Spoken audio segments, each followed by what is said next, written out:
वैसे जरूरी नहीं है, लेकिन वीडियो को लाइक या फिर डिसलाइक करने की कोशिश जरूर किया करें। तो जैसे इस मूवी का स्टार्ट होता है, हमें मूवी का मेन कैरेक्टर सियोंग दिखाया जाता है और उसकी बेटी का बर्थडे होता है। इसीलिए सियोंग की मदर उसे कुछ पैसे देती है ताकि वो अपनी बेटी को डिनर पर ले जा सके। लेकिन अब सियोंग को और पैसों की जरूरत होती है, तो इसीलिए वो अपनी मदर का एटीएम कार्ड चुरा लेता है। इसके बाद वो अपनी मदर के सारे पैसे चुरा लेता है और पैसों को वो लगा देता है हॉर्स राइडिंग में, और इस गेम में वो 4 मिलियन वॉन जीत जाता है। अब सियोंग ने एक कंपनी से बहुत सारे पैसे उधार ले रखे थे, तो इसीलिए वही लोग उसके पीछे पड़ जाते हैं। इसके बाद वो सियोंग को पकड़ ही लेते हैं और वो उसे काफी मारते हैं। और जब सियोंग उनके पैसे लुटाने के लिए अपने पॉकेट्स चेक करता है, तो वो देखता है कि उसके पास तो पैसे हैं ही नहीं, यानी वो वाले पैसे जिसने हॉर्स राइडिंग में जीते थे। और तब उसे याद आता है कि जब वो इन लोगों से बचकर भाग रहा था तो वो एक लड़की से टकरा गया था, तो जरूर उसी लड़की ने ही उसकी जेब काट ली। अब क्योंकि सियोंग के पास पैसे तो होते ही नहीं, तो इसीलिए वो लोग उसे 1 महीने का और टाइम देते हैं जिसमें कि वो उनके पैसे लौटा दे। इसके बाद सियोंग कुछ पैसों का अरेंज करता है और अपनी बेटी को डिनर पर ले जाता है। इसके बाद सियोंग जल्दी से स्टेशन पर पहुंचता है, लेकिन अनलकीली उसकी ट्रेन तो मिस हो गई थी। और जब सियोंग वहां पर बैठकर ट्रेन के आने का वेट कर रहा था कि तभी अचानक से उसके पास एक आदमी आता है, और ये अननोन पर्सन था, यानी सियोंग उसके बारे में कुछ नहीं जानता था। फिर वो अननोन पर्सन सियोंग को कहता है कि मैं तुम्हारे साथ एक गेम खेलना चाहता हूँ। वो सियोंग को कहता है कि अगर तुम इस गेम में जीत गए तो मैं तुम्हें 1 लाख वॉन दूंगा। तब इतने सारे पैसों का सुनकर सियोंग के गेम खेलने के लिए एग्री हो जाता है। इसके बाद सियोंग काफी मार खाने के बाद ये गेम जीत जाता है, यानी वो 1 लाख वॉन हासिल कर लेता है। इसके बाद वो अननोन पर्सन सियोंग को एक कार्ड देता है, ये कहते हुए कि अगर तुम और पैसे जीतना चाहते हो तो इस कार्ड पर जो नंबर लिखा हुआ है उस पर कांटेक्ट करना। इसके बाद सियोंग जब अपने घर जाता है तो उसकी मदर उसे कहती है कि तुम्हारी बेटी अगले साल अपने स्टेप फादर के साथ यूएस में शिफ्ट हो रही है। यहाँ पर हमें ये पता चलता है कि सियोंग की डिवोर्स हो गई है और उसकी वाइफ ने दूसरी शादी भी कर ली है। लेकिन सियोंग कभी भी ये नहीं चाहता था कि उसकी बेटी उससे दूर जाए, लेकिन उसे बहुत सारे पैसे चाहिए होते हैं अपनी बेटी की कस्टडी वापस लेने के लिए, तो इसीलिए सियोंग उस कार्ड वाले नंबर पर कॉल करता है। इसके बाद सियोंग को एक गाड़ी में लाया जाता है जहाँ पर और भी लोग थे, लेकिन फिर उन सारे लोगों को बेहोश कर दिया जाता है। और जब उन सब लोगों की आंख खुलती है तो वो खुद को एक फैसिलिटी में पाते हैं जहाँ टोटल 456 लोग थे, और वो वहाँ पर एज अ प्लेयर थे क्योंकि उन सबको एक यूनिफॉर्म भी पहनाया हुआ था। इस फैसिलिटी का होस्ट यानी लीडर एक आदमी था जो कि फ्रंट मैन था वहाँ पर, और वो सब पर नजर रख रहा था। अब यहाँ पर एक कॉमन चीज थी कि जितने भी लोगों को वहाँ पर लाया गया था उन सब ने कर्जे लिए हुए थे बहुत ज्यादा। सियोंग वहाँ पर प्लेयर नंबर 1 से मिलता है जो कि एक बूढ़ा आदमी था। उस बूढ़े आदमी को ब्रेन ट्यूमर था, यही वजह थी कि वो यहाँ पर आया था क्योंकि उसकी लाइफ तो वैसे भी खत्म ही होने वाली थी। इसके बाद वहाँ पर 2 प्लेयर्स जिनमें लड़की का नाम सैब्यूक और लड़के का नाम जेंग होता है, उनके बीच फाइट होती है। अब यहाँ पर सैब्यूक वही लड़की थी जो सियोंग के पैसे लेकर भाग गई थी, यानी उसी ने उसकी जेब काटी थी। सियोंग तो उसे देखते ही पहचान लेता है, इसीलिए वो अपने पैसे मांगने के लिए उसके पास जाता है। तभी वहाँ पर कुछ गार्ड्स आ जाते हैं जिन्होंने पिंक कलर का यूनिफॉर्म पहना था और उनके फेस अच्छी तरह से कवर्ड थे। गार्ड्स उन सभी प्लेयर्स को बताते हैं कि तुम्हें यहाँ पर टोटल 6 गेम्स खेलनी होगी और जो इस गेम का विनर होगा उसे बहुत सारे पैसे मिलेंगे। इसके बाद उन सबसे एक कॉन्ट्रैक्ट पर साइन करवाया जाता है और इस कॉन्ट्रैक्ट के 3 मेन रूल्स थे। पहला रूल ये कि कोई भी प्लेयर अपनी मर्जी से गेम को छोड़कर नहीं जा सकता। दूसरा रूल ये होता है कि जो भी प्लेयर खेलने से मना करेगा तो उस प्लेयर को एलिमिनेट कर दिया जाएगा, और उनके मुताबिक एलिमिनेट का मतलब क्या था ये तो हम आगे ही जानेंगे। गेम का तीसरा रूल ये था कि अगर मेजोरिटी इस गेम को खेलना नहीं चाहती तो वो इस गेम को छोड़कर जा सकते हैं। इसके बाद उन सबको गेम के लिए ले जाया जाता है। अब यहाँ पर सियोंग अपने क्लासमेट सैंगवो से भी मिलता है जो कि उसे बचपन से जानता था। सियोंग उसे वहाँ पर देखकर काफी हैरान होता है क्योंकि वो तो किसी बिजनेस के लिए आउट ऑफ कंट्री चला गया था। अब पहले गेम के लिए वहाँ पर एक काफी बड़ी डॉल थी और इस गेम का रोल काफी सिंपल था, और वो ये था कि डॉल जब भी गाना गाएगी उन सबको आगे बढ़ना है, और जैसे ही वो गाना गाना बंद करेगी तो उन सबको रुक जाना है और मूव नहीं करना है, और अगर कोई हिल गया तो उसे एलिमिनेट कर दिया जाएगा। अब स्टार्टिंग में तो ये सब कुछ उन्हें किसी प्रैंक की तरह लग रहा था, लेकिन जब एक लड़का हिल जाता है तो उसे शूट करके मार दिया जाता है, और यही होता है एलिमिनेट का मतलब, यानी उन्हें मार दिया जाएगा। अब ये देखकर वो सारे लोग काफी घबरा जाते हैं और उन्हें पता चल चुका था कि वो खतरे में है, इसीलिए लोग डरते हुए पैनिक करते हुए इधर उधर भागने लगते हैं।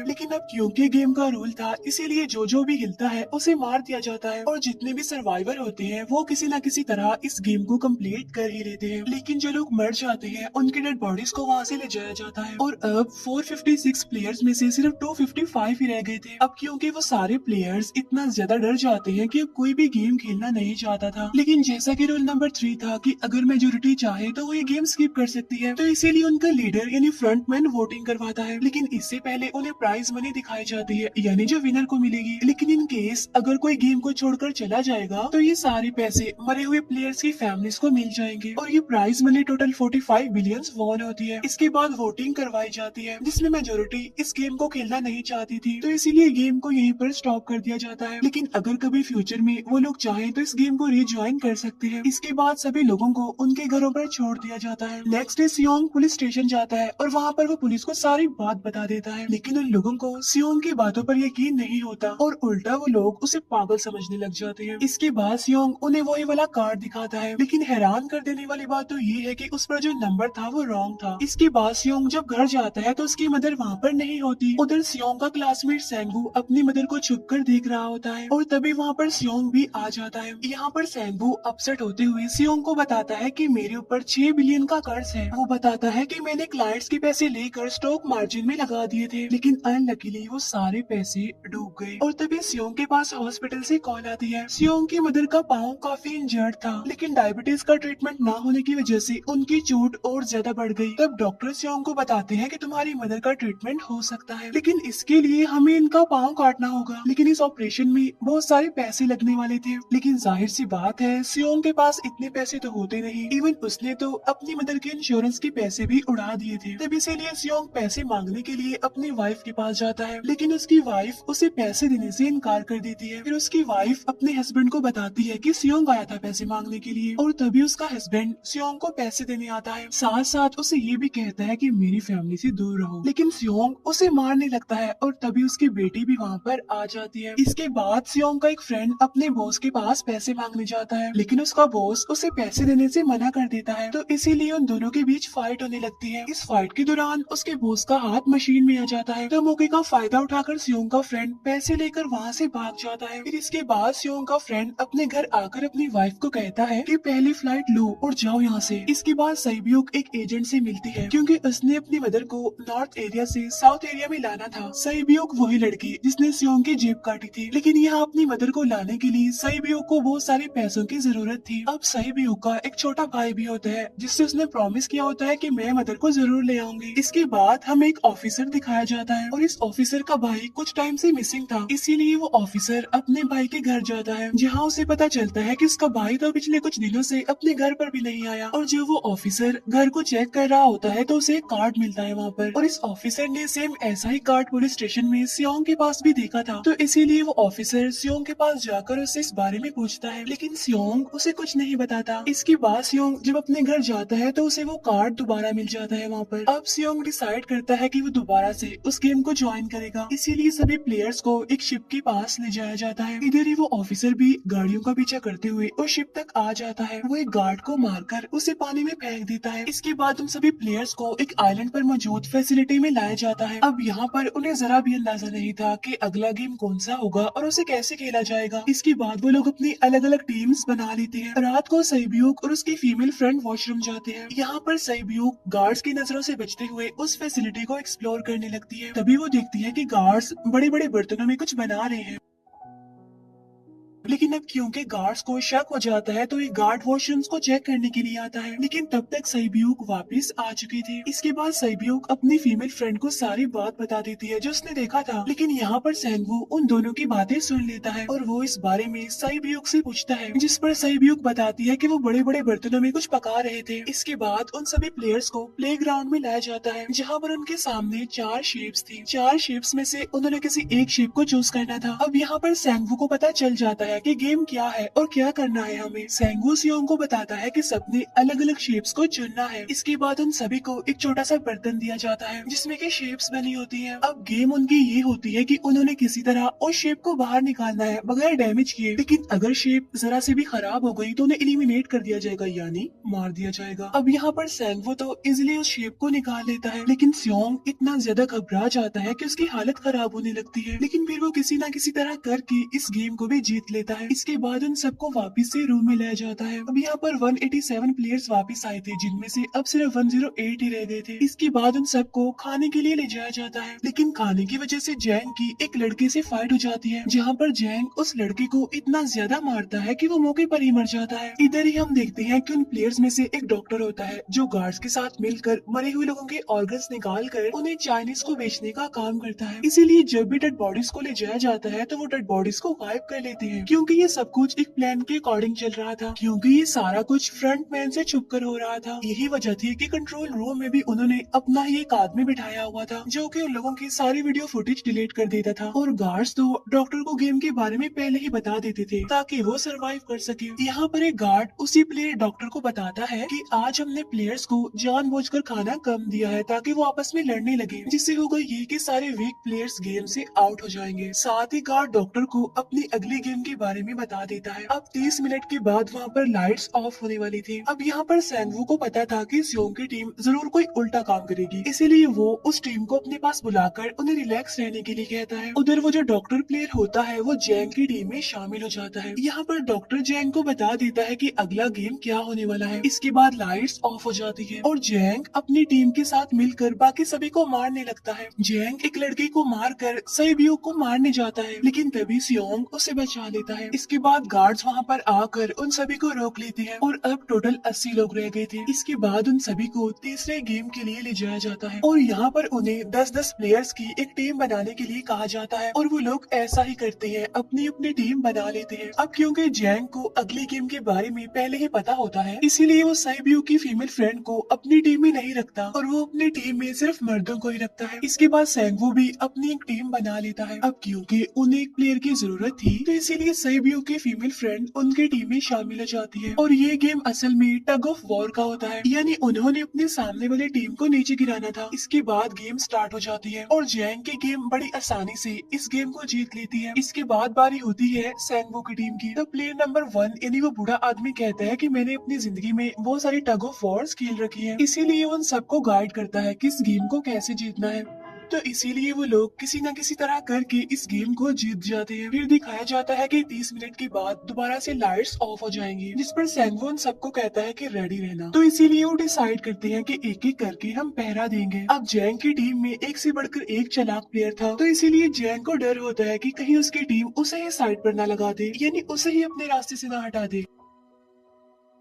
दूसरी तरफ डॉक्टर और गार्ड्स मिलकर डेड बॉडी के ऑर्गन्स निकाल रहे होते हैं और इन ऑर्गन्स को डिलीवर करने जाना था गार्ड नंबर 28 एंड 29। तो वो सभी एक डेड बॉडी के बारे में बातें करने लगती हैं जिसकी सिर्फ एक किडनी थी और वो उसे ज़ॉम्बी कह रहे थे। अब यहाँ पर जो गार्ड नंबर 29 था, यानी जिसने वो ऑर्गन्स डिलीवर करने जाने थे, वो कोई और नहीं बल्कि वो ऑफिसर था जो गार्ड के बेस में वहाँ पर आया था, और ये सब बातें सुनकर उसे शक होता है कि शायद ये लोग मेरे भाई की बात कर रहे हैं क्योंकि उसकी भी एक ही किडनी थी। इसके बाद नंबर 28 और 29 यानी वो ऑफिसर ऑर्गन्स को डिलीवर करने के लिए चले जाते हैं। रास्ते में वो ऑफिसर नोटिस करता है कि टनल में तो बॉम्ब लगा हुआ है। तब नंबर 28 उसे बताता है कि जब हम यहाँ से बाहर निकलेंगे तो इस जगह को ब्लास्ट कर दिया जाएगा। अब यहाँ पर वो ऑफिसर नंबर 28 से और इन्फॉर्मेशन लेने की कोशिश करता है, इसीलिए नंबर 28 को उस पर डाउट होने लगता है, इसीलिए वो उस ऑफिसर को अपना फेस दिखाने के लिए कहता है। अब यहाँ पर वो ऑफिसर अपना फेस भी दिखा देता है, साथ साथ वो नंबर 28 पर गन पॉइंट भी कर देता है। साथ साथ वो ऑफिसर उससे एक किडनी वाली आदमी के बारे में पूछता है कि वो कौन है जिसे तुम ज़ॉम्बी कहते थे, जिस पर वो नंबर 28 उससे कहता है कि वो तो एक लड़की थी। अब यहाँ पर नंबर 28 उस ऑफिसर को कहता है कि तुम लीडर के रूम में जाकर सारी इन्फॉर्मेशन देख सकते हो, वहाँ पर सबका डाटा है। ये जानने के बाद वो ऑफिसर नंबर 28 को मार डालता है। उधर वो डॉक्टर गार्ड से अगली गेम के बारे में पूछता है, लेकिन इस बार गार्ड्स को भी अगली गेम के बारे में पता नहीं होता। तब इसीलिए डॉक्टर को गुस्सा आ जाता है और वो एक गार्ड को पकड़ लेता है और उनकी फाइट होने लगती है। इसी फाइट में डॉक्टर डॉक्टर उस गार्ड को मार कर वहाँ से भाग जाता है। इसके बाद एक गार्ड भी उसका पीछा करता है और वो दोनों प्लेग्राउंड में आ जाते हैं। यहाँ पर गार्ड डॉक्टर को अपनी बातों में फंसा कर उसे मारने वाला होता है, लेकिन तभी लीडर यानी फ्रंटमैन आकर उसे मार डालता है और बाद में वो उस डॉक्टर को भी मार डालते हैं। साथ साथ इन्हें वहीं पर नंबर 28 की डेड बॉडी भी मिल जाती है, जिससे इन्हें ये पता चल जाता है कि फैसिलिटी में कोई घुस गया है। उधर वो ऑफिसर लीडर यानी फ्रंटमैन के रूम तक पहुंच जाता है, तो वो चेक करते करते एक ऐसे रूम में जाता है जहाँ पर सबके रिकॉर्ड्स थे, और जब वो ऑफिसर रिकॉर्ड चेक कर रहा होता है तो उसे सभी विनर्स की एक लिस्ट मिलती है, जिसमें उसके भाई का भी नाम था, यानी वो भी कभी विनर था। उधर सभी प्लेयर्स को फोर्थ गेम के लिए ले जाया जाता है, जहाँ पर उन सबको अपना अपना पार्टनर चुनने के लिए कहा जाता है, और वो प्लेयर्स करते भी ऐसा ही है, अपना अपना पार्टनर चुन लेते हैं। साइबियोक की फीमेल फ्रेंड भी अपना पार्टनर ढूंढने की कोशिश करती है, लेकिन कोई भी उसका पार्टनर बनने को तैयार ही नहीं था। इसके बाद सभी प्लेयर्स को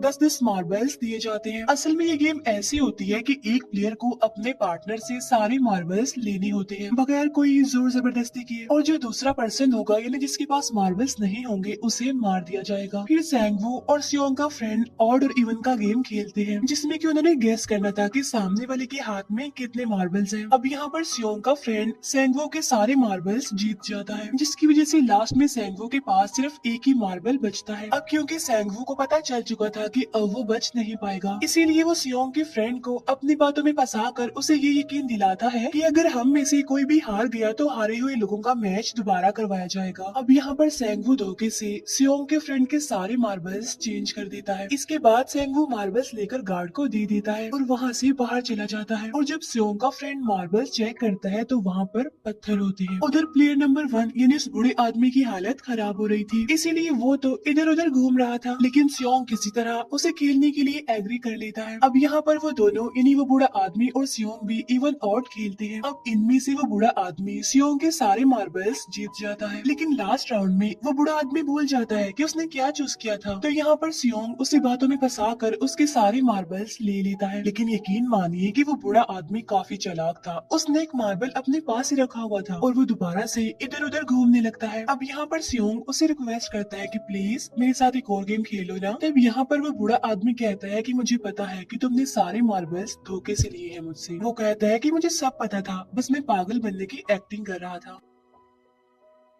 तभी ये सुनकर सियोंग को उस पर तरस आ जाता है और वो उसे ही सारे मार्बल्स दे देता है। उसके बाद साइबियोक और उसकी फीमेल फ्रेंड भी गेम खेल रही होते हैं। उनकी गेम ये होती है कि जो मार्बल्स को दीवार के ज्यादा करीब फेंकेगा वही जीतेगा। पहले साइबियोक अपने मार्बल्स फेंकती है, लेकिन जब साइबियोक की फ्रेंड की बारी आती है तो वो अपने सारे मार्बल्स फेंक देती है। लेकिन जब साइबियोक ये देख लेती है तो वो अपने फ्रेंड को दोबारा फेंकने के लिए कहती है, जिस पर उसकी फ्रेंड कहती है कि नहीं साइबियोक, मैं बिल्कुल अकेली हूँ, मेरे पीछे तो कोई भी नहीं है, लेकिन अगर तुम्हें कुछ हो गया तो ये अच्छी बात नहीं है, तुम्हारे पीछे तुम्हारा छोटा भाई है, तुम्हारा वेट कर रहा है वो। और इसी वजह से साइबियोक की फ्रेंड को मार दिया जाता है। इसके बाद उन सबकी डेड बॉडीज को वहाँ से ले जाया जाता है। इसके बाद वो सब वापिस से रूम में आ जाते हैं। यहाँ पर जैंग देखता है कि साइबियोक की वो वाली फ्रेंड तो अभी तक जिंदा है, जो कि बड़ी आराम से बैठी हुई थी। अब यहाँ पर हमें पता चलता है कि साइबियोक की ये वाली फ्रेंड जैंग की भी फ्रेंड थी, लेकिन अब क्योंकि उन दोनों के बीच किसी बात को लेकर क्लैश चल रहा था तो इसीलिए जैंग की वो फ्रेंड उसे बुली करने लगती है। इसके बाद फ्रंटमैन को एक डेड बॉडी के पास उस ऑफिसर का आईडी कार्ड मिल जाता है। तभी फ्रंटमैन को पता चलता है कि उसके सारे वीआईपीज आ चुके हैं, तो इसीलिए फ्रंटमैन उन्हें लेने के लिए चला जाता है। फिर सारे वीआईपीज को उनके रूम में लाया जाता है। इसके बाद फ्रंटमैन वीआईपीज के आने के बारे में एक और आदमी को जाकर बताता है, और यही आदमी मेन होता है, और ये कौन होता है हम ये आगे जानेंगे। फिर नेक्स्ट डे उन सबको 5वीं गेम के लिए लाया जाता है, जहाँ पर 1 से लेकर 16 तक नंबर पड़े होते हैं, और वो सभी प्लेयर्स अपना अपना नंबर ले लेते हैं। नंबर का मतलब ये था कि जो नंबर भी एक प्लेयर पर आएगा उसके मुताबिक उसकी बारी आएगी। अब यहाँ पर लास्ट में पहला और आखिरी नंबर रह जाता है, यानी 1 और 16। तो यहाँ पर सियोंग कंफ्यूज हो जाता है कि उसे कौन सा नंबर चूज करना चाहिए। अगर उसने पहला नंबर लिया तो वो फंसेगा और मरेगा, क्योंकि उसे नहीं पता कि गेम क्या है, और अगर लास्ट नंबर लेगा तो क्या पता उसकी बारी ही ना आए, टाइम कम रह जाए। और तभी वहाँ पर एक आदमी आ जाता है और वो सियोंग को कहता है कि मुझे पहला नंबर चाहिए, क्योंकि मैं अपनी जिंदगी में कभी भी फर्स्ट नंबर पर नहीं आया। फिर इसके बाद उन्हें गेमिंग रूम में लाया जाता है। अब इस गेम का रूल ये होता होता है कि दिए हुए टाइम में उन्हें ब्रिज की दूसरी साइड पर जाना है। अब इसके बीच में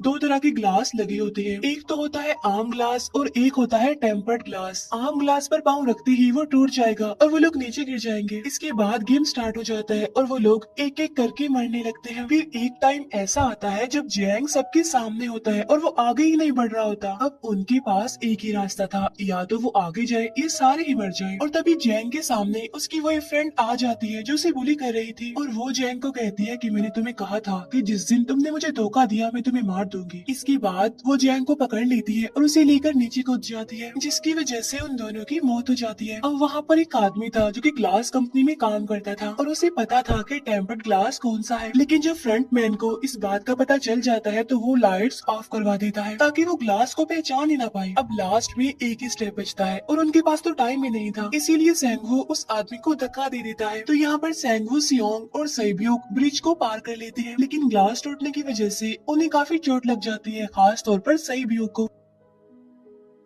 उधर उस ऑफिसर ने एक सर्वेंट को मारकर उसकी जगह खुद ले ली थी। अब एक वीआईपी को उस ऑफिसर पर शक होता है और वो उसे कहता है कि अपना मास्क रिमूव करो, लेकिन वो ऑफिसर कहता है कि ठीक है, लेकिन मैं अंदर जाकर अपना मास्क रिमूव करूंगा। इसके बाद वो ऑफिसर उस वीआईपी को लेकर अंदर चला जाता है। अंदर जाकर वो ऑफिसर उस वीआईपी को बेहोश कर देता है और इस बात का पता फ्रंट मैन को चल जाता है, इसीलिए फ्रंट मैन उसके पीछे जाता है और वो उस ऑफिसर को देख लेता है, इसीलिए वो ऑफिसर वहाँ से भागकर आइलैंड पर आ जाता है। फ्रंट मैन भी उसका पीछा करते हुए वहाँ पर आ जाता है। अब यहाँ पर वो ऑफिसर अपने सीनियर्स को कॉल करने की कोशिश करता है, लेकिन कॉल कट हो जाती है। फिर वो ऑफिसर उन्हें सारे सबूत भेजता है, लेकिन वहाँ पर नेटवर्क नहीं था। इसके बाद फ्रंट मैन ऑफिसर को पकड़ लेता है और उसे उनके साथ चलने के लिए कहता है, लेकिन वो ऑफिसर तो उस फ्रंट मैन पर गोली चला देता है। इसके बाद फ्रंट मैन अपना मास्क उतार देता है, तो वो ऑफिसर देखता है कि वहाँ पर कोई और नहीं बल्कि उसका अपना भाई है वो। इसके बाद ऑफिसर का भाई यानी फ्रंट मैन उसे शूट कर देता है और वो जाकर पानी में गिरता है। उधर ग्लास लगने की वजह से सैब्यूक काफी इंजर्ड हो गई थी और उसका बहुत सारा खून भी बह रहा होता है। इसके बाद इन सर्वाइवर्स को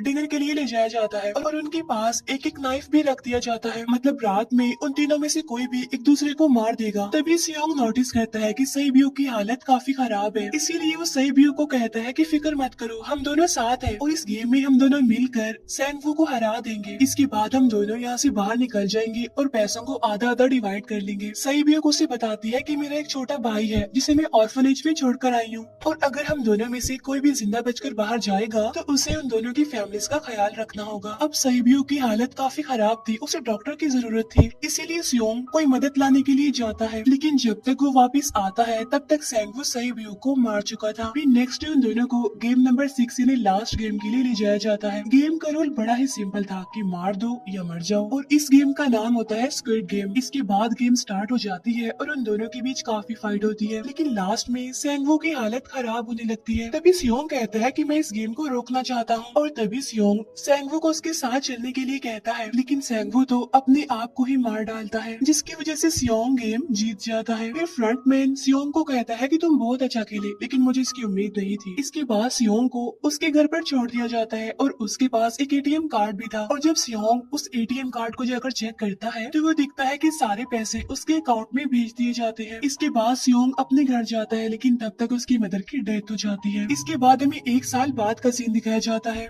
जहाँ पर हम देखते हैं कि सियोंग की हालत काफी खराब हो गई है, यानी वो काफी नशा करने लग गया है और उसने अब तक उन पैसों को हाथ तक नहीं लगाया। एक दिन एक फूल बेचने वाली औरत सियोंग के पास आती है और वो उसे सेम वैसा ही कार्ड देती है जिसमें एक एड्रेस लिखा हुआ था, और फिर सियोंग उस एड्रेस पर जाता है जहाँ पर उसे पता चलता है कि ये सारा किया धरा किसी और का नहीं बल्कि उस बूढ़े का है, प्लेयर नंबर 1 का, और वो अभी भी जिंदा है। यहाँ पर वो बूढ़ा आदमी सियोंग को बताता है कि मैं अपनी लाइफ से बोर हो चुका था और ये सारी गेम मैंने अपने क्लाइंट्स के साथ मिलकर बनाई ताकि मैं लोगों को मरता हुआ देखकर एंजॉय कर सकूं, लेकिन हाँ, हमने किसी को मजबूर नहीं किया था ऐसा करने के लिए, और मैंने गेम में इसीलिए पार्टिसिपेट किया क्योंकि गेम देखने से ज्यादा उसे खेलने में मजा आता है। वो कहता है जो पैसे तुम्हारे पास है वो मेरे ही हैं, और ये कहते ही उस बूढ़े आदमी की मौत हो जाती है। इसके बाद सियोंग सैब्यूक के छोटे भाई के पास जाता है और उसे लेकर वो जाता है सेंगवू की मदर के पास, और वो सेंगवू की मदर को कहता है कि इस बच्चे का ख्याल रखना, साथ साथ वो उसे एक बैग भी देता है जिसमें बहुत सारे पैसे होते हैं। इसके बाद सियोंग स्टेशन पर जाता है जहाँ पर उसे वही अननोन पर्सन मिलता है जो कि उसे मूवी के स्टार्ट में भी मिला था। यहाँ पर सियोंग उसका पीछा भी करता है, लेकिन तब तक वो भाग चुका था। फिर सियोंग उस कार्ड वाले नंबर पर कॉल करता है और वो पूछता है कि तुम लोग कौन हो और लोगों के साथ ऐसा क्यों कर रही हो, क्यों खेल रही हो लोगों की जिंदगी से। लेकिन आगे से उसे रिस्पॉन्स आता है कि सियोंग, अगर तुमने जिंदा बचना है तो प्लेन में चढ़ जाओ। और इसी के साथ ही मूवी यहीं पर एंड हो जाती है। Thank you for watching.